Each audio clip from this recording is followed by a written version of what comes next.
You know that feeling when someone shows up for you just when you need it most? That's what Uber is all about. Not just a ride or dinner at your door. It's how Uber helps you show up for the moments that matter. Because showing up can turn a tough day around or make a good one even better. Whatever it is, big or small, Uber is on the way. So you can be on yours. Uber, on our way. This episode is brought to you by Greenlight. Get this. Adults with financial literacy skills have 82% more wealth than those who don't. From swimming lessons to piano classes, us parents invest in so many things to enrich our kids' lives. But are we investing in their future financial success? With Greenlight, you can teach your kids financial literacy skills like earning, saving, and investing. And this investment costs less than that after-school treat. Start prioritizing their financial education and future today with a risk-free trial at greenlight.com/Spotify. Greenlight.com/Spotify. Good morning, guys, and welcome to the podcast, wherever you are in the world. I've actually got a fellow Austinite with me today, Namaan, and he is a no-nonsense executive and coach, and he's teaching leaders how to get more done in less time through business storytelling. He's no stranger to the show. I'm really happy to have him on. We're going to talk all about communication, coaching, influence, and really happy to have him on. Namaan, welcome. Christopher, thank you so much for having me. Always a pleasure when I get to chat with a fellow Austinite. Yeah, one of the greatest cities in the world. And, briefly introduce yourself and how you got to do what you're doing now. Yeah, absolutely. Chris, I started my career in the political world. And so you look at the headlines every day or every week that politics drives everything that we do. The actions of the government have an effect on all of our lives. And so I started my career there and really saw the value that clear communication has both in the election realm and also in the policy realm. When you are trying to get voters to agree with your stance or your party stance versus another party stance, or when you're even trying to get legislators on the same page, the difference between losing and winning is often clarity of communication. And I started my career there. I actually still advise political campaigns today on messaging. I left there and had a short stint in the nonprofit world. Again, when you're a nonprofit and funding and attention are up for grabs, how do you capture a scarce resource? It's through the power of storytelling and it's through clear communication. I then left there, did my own consulting for a while, and landed at Management Consulted, which is the company I help lead today. I've been here for over a decade, and I've helped build our executive communication and top-down problem-solving training program, which has been rolled out at multiple Fortune 500 companies now. And so that's just a little bit about me, where I come from, and why I'm passionate about what we're going to talk about today. Yeah. So we'll start with the big picture overview. When clients come to work with you, like, what is your avatar? What is their pain point, frustration, or what is their greatest aspiration or desire to get them to work with you? Absolutely. Their biggest pain point is that they're not able to gain the buy-in they're looking for and motivate the action they're looking for. And so I know a lot of your audience, Christopher, for example, are physicians. I grew up in a family of physicians. I have family members that run doctors' offices today. They're the lead physician in their office. And even in that setting, they're interfacing with multiple different kinds of stakeholders. They have patients, they have peers, they have business leadership, they have boards, they have reps that they're interfacing with externally. There's a lot of multiple stakeholders, diverse stakeholders that they have to manage. And so no matter what profession you're in, no matter what career path you're in, the difference to me between success and maybe less success is the ability to gain buy-in and motivate action. We are all, whether we realize it or not, whether we like it or not, we're all salespeople. We're all salespeople for our ideas. We're all salespeople for our own approach. We're all salespeople for what we think is the best thing to do. And the clients that come to me, the teams that come to me, the individuals that come to me, they say, I'm tired of being looked at as an analyst. I want to be seen as an advisor. So I want to be seen as an advisor inside of my own organization. I want to be seen as an advisor with my clients, with my prospects. And so storytelling is the way that you shift that perspective that people have of you from being just someone who can share information to being someone who can share insights. Interesting. A follow-up question I have for you is just lay the groundwork, because you've worked in politics and also corporate nonprofits. And there's another guest I was talking to yesterday, and he's also a leadership management consultant. And we're talking about this disconnect. There's just lack of connection, like just people don't trust CEOs, they don't trust leaders, they don't trust government. And there's like when the world is going to shit, they're like living the high life. So what is the problem there with, and how can we solve it? So that's a deep question. I don't think we have the time today to unpack it fully, but I will say this. All communication, whether it's political communication or business communication, needs to be oriented around your audience. And so the big mistake that I see people making who are in the public eye is that they're talking about what they care about more than what their audience cares about. And the first rule of executive communication is to identify, who am I talking to? What do I want them to do? And why will they or won't they do that thing? And if you can't answer those three questions, then you by definition can't be a clear or effective communicator. And what are the most common communication mistakes you see, even in the smartest leaders today? Yeah. So one of them I just mentioned, which is, hey, I'm going to talk about what I care about, regardless of what my audience thinks. That's number one. I think in a professional setting, like this is especially true for those who are listening that are in professional services. So whether you're a lawyer, a consultant in corporate strategy, what have you, I think the worst mistake that you can make in that kind of setting is surprising your peers or surprising your clients. So that is the cardinal sin. You will have very gifted communicators walk into a room and share a message or a story that hasn't been pre-vetted, that they haven't seeded support for ahead of time. And so they think their charisma, they think their evidence base can carry the day. But when you surprise someone to that degree, it doesn't really matter how charismatic you are. It doesn't always matter even how strong your evidence base is. You have to learn how to build rapport and build consensus in a collaborative way. And then the last thing that I'll just say in terms of big mistakes that I see leaders make in terms of communication is that they think communication is about what they look and what they sound like. And a recent study published in Harvard Business Review talked about how 76% of our perceived credibility is derived from the structure of our communication, and only 24% of that perceived credibility is derived by the content of our communication.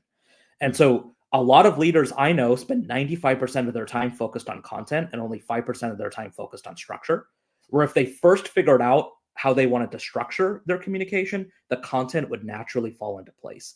And so those three questions that I mentioned earlier, Christopher, who's my audience? What do I want them to do coming out of this interaction? And why will they or won't they do it?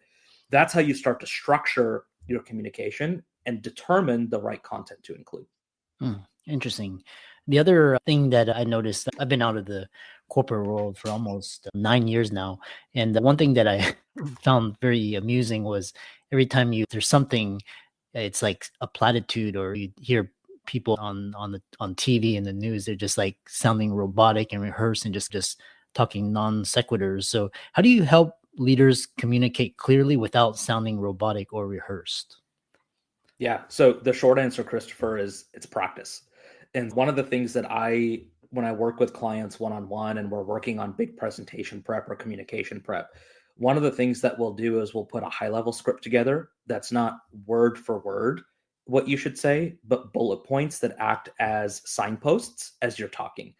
And so when you don't have a script to lean on, it forces you to be less robotic by nature. You are betting on yourself in that environment and saying, okay, I know the theme of what I want to say here, and I'm going to trust that I'm enough of a subject matter expert to be able to fill in the gaps in real time. So that's number one. And then number two, for people who use slides, I find that often their slides actually lead them to being poor presenters because the slides are overpacked. There's too much data. There's too much messaging happening on one slide. The title isn't clear. And so when you have something that you're presenting that can be interpreted 9 different ways, it's going to be way more difficult for you to clearly present that slide. And number one, it's not relying on a script. And number two, it's making sure that the collateral you're presenting is clear. And if the collateral is clear, then you're naturally going to end up becoming a clearer presenter of that collateral. Interesting. So anybody listening or viewing and they want to improve their communication skill, if there's only one thing to work on, it's April now, what should it be? It should be hypothesis first or answer first communication. So in a business or a professional setting, your job is to gain buy-in and motivate action. It's not to prove that you're right, and it's not even to prove that you did a lot of work. So a lot of people who come and work with me, their number one goal in their minds is I need to prove to my client or I need to prove to my boss that I've been working a lot. And one of the things that I have to tell them is nobody cares how much you're working. They just care if you can solve their problem or not. And so you need to shift the emphasis of your communication away from everything that you did to what the work that you did, how it matters and how it applies to the context of your stakeholders. And so if I don't kick off a meeting in the first 5 minutes by telling you, Christopher, why you're here and why it matters to you, I'm going to lose you because you've got limited attention span. And that's not just you, it's every human being on the planet, right? We have limited attention span. And the one question that everybody walks into a meeting or that everybody walks into an interaction asking in the back of their minds is, so what? Right? Even your listeners in probably the first 5 minutes of this episode, the subconscious question they're asking is, so what? Does this episode apply to me? What's in it for me? Should I keep on listening? Yes or no? And if we didn't do a good job in the first 5 minutes of explaining what the focus of this episode is, they're going to tune out, and they should. And the same is true in any professional environment. Yeah. Earlier on in the conversation, what I really loved is you're taking it next step and next level. You're becoming a thought leader. And as a communication coach, how is what you do different than general leadership training? Yeah, absolutely. I like to say that my team and I, we're not just communication coaches, but we marry communication expertise with business acumen. And I think that's really our secret sauce, is that we're able to dig in with our clients and say, okay, who are your stakeholders? What do you want them to do? And we've actually been on the other side of the table. Like I'm an executive leader today. I sit on the other side of the table all the time when external partners come to me or when my team comes to me asking for money, asking for alignment, asking for headcount. And so I'm able to put myself in the shoes of those stakeholders and say, look, here's why I would say no to you. Here are the questions that I would have for you. Here's the pushback that I would have for you. Now, I'm not just going to give you general platitudes that apply to your work, but let's actually dig into your story and start to address these objections that you're going to get before they come up. One of the big benefits and powers of spending a little bit more time curating your story ahead of a big interaction is that you're able to build a story that preemptively addresses the objections of your audience. And so you should know your audience well enough to know why they might say no. You should know the big things they need to believe to align with you. And then your story should address those factors before your audience has to ask you about them. And so that process we go through with our clients, and a big part of the reason we're able to do that is because we've sat on the other side of the table. Yeah. The other question is, sometimes people suffer from blind spots. And so what are some symptoms that signify communication isn't working? And how can companies recognize that they need help, and how can you help them? Yeah, absolutely. So let me just give you some symptoms, and it is very function dependent, Christopher. For example, when we work with revenue generating teams, some of the symptoms of poor communication are stagnating or declining revenue, are longer sales cycles, are interactions that are not driving to the next step that you want a prospect or a client to take. For folks that are working in account management, some of those symptoms are, you know what? I'm not able to get the data that I'm looking for from my clients or from my partners. You know what? I don't feel like my clients or my partners trust me. They don't trust that I have their best intentions in mind, or that we're delivering on what our promises are. It's function dependent, but overall, some of the symptoms of poor communication are you have longer meetings than you need to, you have more meetings than you need to, and you are not consistently getting the alignment or the action that you're looking for from your stakeholders. So I'll give you an example that might be a little bit relevant for your audience. I work with a lot of sales teams inside of pharma, and one of their big stakeholder groups are physicians. And physicians are notorious for being incredibly busy. A rep comes. If I'm a physician, a rep is never the number one person I want to talk to. I have patients. I have other stakeholders that I need to deal with. So I've got 5 minutes in between appointments as I'm scarfing down lunch to talk to a rep. And one of the things that I work with these reps and with these sales teams on is, okay, how do you communicate a message that's going to resonate with your physician audience in 2 to 3 to 5 minutes so that they give your drug or they give your solution a longer look? And so one of the things that our clients and our partners need to keep in mind is, what's the action I want to drive from this specific interaction? I'm not going to in 5 minutes convince a physician to start prescribing my solution if it's the first 5-minute interaction that I've had with them. So my recommendation there is just, hey, we're worth taking a longer look at. We're worth your time to explore further. And if I can get them to agree with that, then that interaction has been a success. The other question I have for you is, now we're in the informational age and we're drowning in data. How do you approach the subject of artificial intelligence when you're coaching leaders around communication and people are worried that their jobs are going to get lost and destroyed? How do you approach that? Yeah. Artificial intelligence is a powerful tool, but because it's a tool, it means that you need to wield it. It should not control you. And so, to me, the number one skill that cannot be automated away is storytelling. It is the quintessential human skill. And so, can I go find data from artificial intelligence? Absolutely. Can I have an Excel model spit out data to me? Absolutely. And so, if you are a professional who does not know how to build a narrative behind the numbers, then yeah, why do I need you? So I need you for your perspective. I need you for your point of view. If I'm paying you six figures to be a leader inside of my organization, if I'm paying you to be an advisor, which is what every leader I talk to tells me, like, I want my team to tell me what to do. That's actually the sign of a healthy environment and a healthy culture, because it means that they want power to remain distributed inside of the organization. Inside of my organization, I don't want to make every decision because I'm not closest to the data on every single decision. I want my team to come to me and say, Namaan, here's what I think we should do, and here's why. I want them to retain that power and retain that ownership. And so if they come to me and they say, look at this spreadsheet or look at this AI output, make a decision, all they're doing is dumping data in my lap. And so why do I need them if there's a software, a program, or AI that can do the same thing? I'm paying them for their perspective on that data. I'm paying them for their insights. So if you can train yourself to not just share information, but share insights, if you can train yourself to, in every interaction possible, come with your point of view, then your role really cannot be automated away.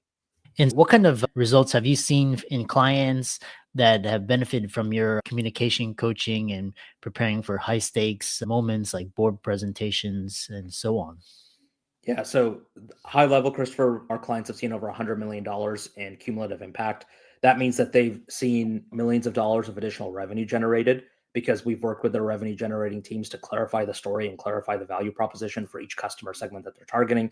And it also means that they've unlocked efficiencies on the back end because they're having fewer meetings, they're having shorter meetings, and what used to take 6 months to approve now takes 30 days. And so there's efficiencies that are unlocked on that side of the equation as well. If people were listening to this, they want to connect with you, pick your brain, work with you, connect with you, how can they do that? Yeah, a couple different ways that you can find me. I'm decently active on LinkedIn, so you can look me up by my name on LinkedIn, send me a message. I'm happy to respond to any questions that you have.